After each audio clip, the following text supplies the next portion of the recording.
Ethan, thanks for joining us. So China's jobless rate among 16 to 24-year-olds is at record highs, 18%. It's more than double the rate in the US. Why is it so high?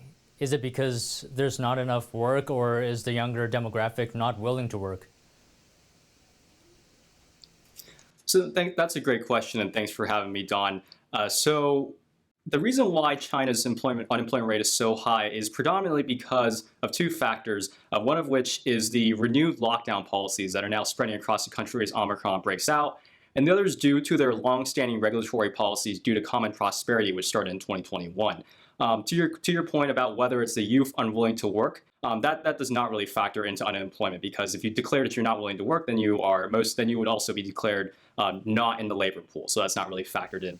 So you talked about common prosperity.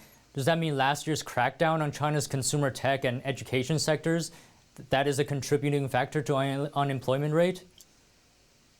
Absolutely. So some of the largest sectors hemorrhaging workers would be big tech, private education. Unemployment numbers have been steadily increasing over time. If you look at the long-term trend of Chinese unemployment, it spiked in 2020. That's because of the outbreak of the virus. Then it gradually goes down as it gets under control. But then once 2021 gets around, when the regulatory crackdowns start happening, it starts to tick up. And then once the zero COVID policy, Shanghai lockdown style policies go into effect, that's when it really skyrockets. So I just want to focus a little bit on the younger demographic. A record 10 million college graduates are expected to enter China's job market. So what's the reality facing them?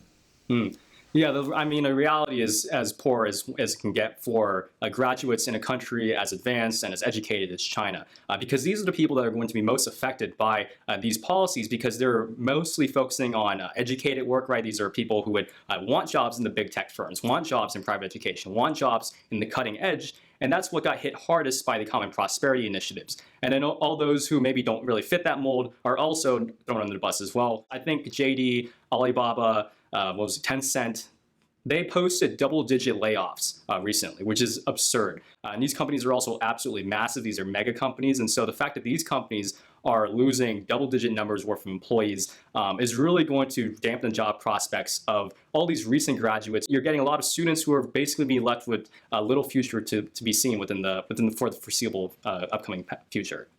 Right. It seems like a very serious situation. Do you see any way out for them? I mean, the quick answer would be to stop with these policies that are mostly based on politics and not necessarily correlated with any sort of sound economic thinking. But that is unlikely because, like I said, this is a political matter. So I think the CCP is really between a rock and a hard place, in the sense that they want to continue with these political objectives, but those political objectives are leading to their own consequences, i.e. a huge unemployment rate. Ethan, what are the short-term and long-term impacts on the Chinese economy if the unemployment rate stays high?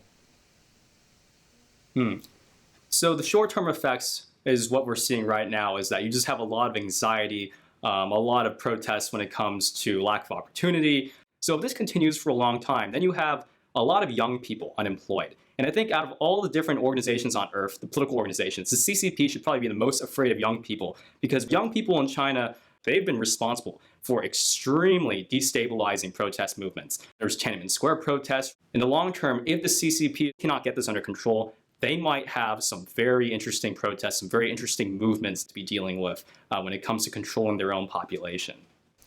Ethan Yang, Research Fellow at the American Institute for Economic Research. Thanks for coming on. Thanks for having me.